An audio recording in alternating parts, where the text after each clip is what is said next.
It's time to discuss the Champions League, and in this video, we will be talking about some predictions on what we think will happen between now and the end of the competition. As we at the point of recording this video, the Champions League is at the quarterfinal stage, preparing for the second leg of the quarterfinal stages. But we're going to think, we're going to predict into the future and say what we think will happen ahead of the competition. And the most obvious question, obviously, Victor, who are the favorites to win the competition this season? And out of the 8 teams remaining in the competition, who would you say are the dark horses or unlikely winners? So for favorites, I think Bayern are absolutely the team to beat. The way that they've been overpowering everyone this season, they've had an incredibly strong campaign on all fronts. Look at how they're tearing through Germany again.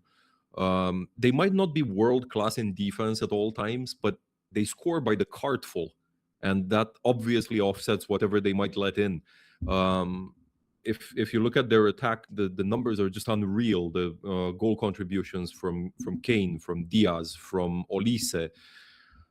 It's Bayern. It's got to be Bayern. As for dark horses, honestly, I would have said this even before the first leg against Barcelona, but Atletico Madrid are it.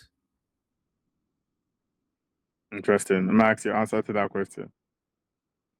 Yeah, I mean, for the favorites, it's quite obvious for me that is Bayern, just because the fact that they already won Bundesliga like for a couple of months already, even though there was a still little gap, but we all knew that they won it even in September. And for the dark horse, I mean, it's not really dark horse when you won UCL last season, but nobody's talking about PSG this season, obviously. They've had a lot of problems in defense. They've had some injuries and stuff like that. But when I look at their games and overall performance, they're doing better and better and better with each game. So I would probably say PSG. And I mean, if anybody can beat Bayern, I guess it's PSG this season. But for the dark horses, I mean, Barcelona lost 2-0 at home, and they don't have Rafinha at the moment. So I would probably say they're obviously an outsiders in their pair, and also they're playing Arsenal that is favorites at the moment. So I'd probably say Barcelona for me, but you would never say that before the first leg. All right. Anyways, for me, I think the obvious favorites are Bayern. Yeah, like the way they are playing, blowing teams away left, right, and center. Fair enough. But a part of me tells me they also won't win it, even though they are favorites. A part of me tells me they won't win it. I don't know why. Yeah, But the Arsenal part. I just feel they won't win it. It could be someone else, but I just feel they won't win it. And for the dark horses, I think people are forgetting that, first of all, Arsenal have beaten Bayern already this season. Arsenal have beaten Bayern 3-1 in the Champions League this season. So realistically, there is really no reason to be afraid of Bayern. And for Arsenal, I think when you look at the remaining teams in the competition in terms of the style of play, the only side that have like this pragmatic approach that can somewhat work against Bayern is actually Arsenal. If you go attack for attack against Bayern, they will blow you away. But so I think Arsenal are well suited tactically to beat them. And even the fact that Arsenal will play their second leg at the Emirates in all their fixtures up until the final, it actually makes sense. So, but anyways, moving on. This one will pretty much answers itself. I'll see if Victor's bias will come out right out. Can we expect at least one English team in the final in Budapest, Victor? I say no. First of all, yeah, obviously, I don't really see Liverpool getting past PSG. Really, it's a very tall order now after losing in Paris 2-0. I just don't see it happening, as much as it pains me to say. As for Arsenal,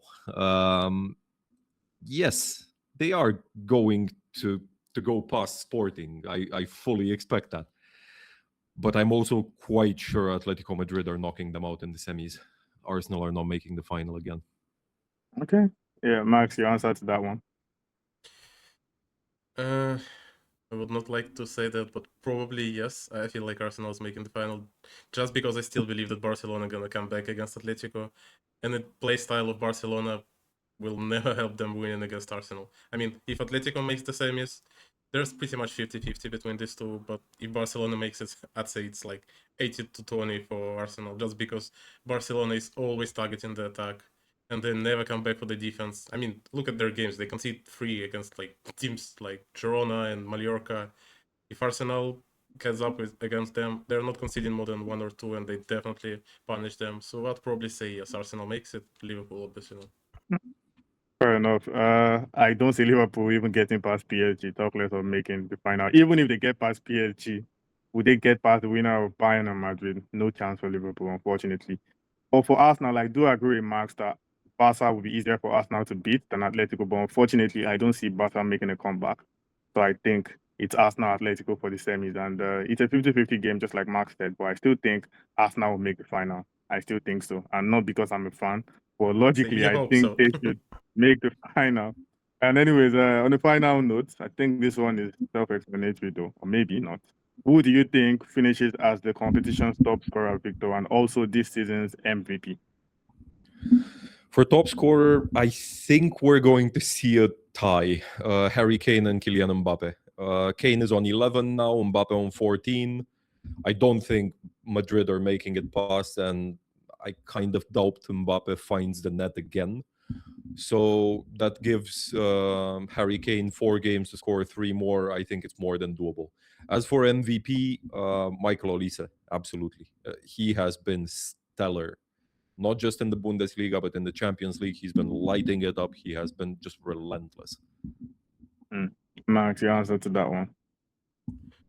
For the goal scorer, I guess Mbappe still manages to be number one, just because I still feel like he can score against Bayern, and I don't see Kane actually scoring 4 more goals at least to tie.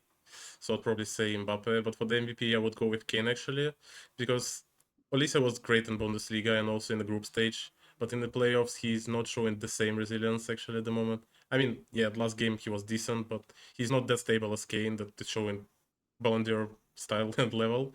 So I'd probably say Kane, and especially if he scores or do something special in finals, definitely him. Watch Yeah. Olise demolish PSG in the semis, and then we'll talk. Right. I do think Mbappe will still finish as the competition's top scorer. Maybe Harry Kane scores 1 or 2 more marks. I don't see him meeting Mbappe. And I also think Mbappe will probably score a penalty in the return leg, something like that. For the MVP, I think it's going to come from the winning team. So if Bayern win it, I think they give that to Harry Kane. And if it ends up being PSG, probably Kivara or something like that. So those are my 2 picks, because I think the MVP comes from the winning side anyways. And if Arsenal win, it may be Raya. Right. Maybe Rice. That would be very Arsenal indeed. Indeed. But yeah, those are our thoughts for the Champions League. There's still a lot of football to be played in the UEFA competition, and with 2 English teams remaining. Now, the question is, how far will the English teams go? We'll just have to wait and see.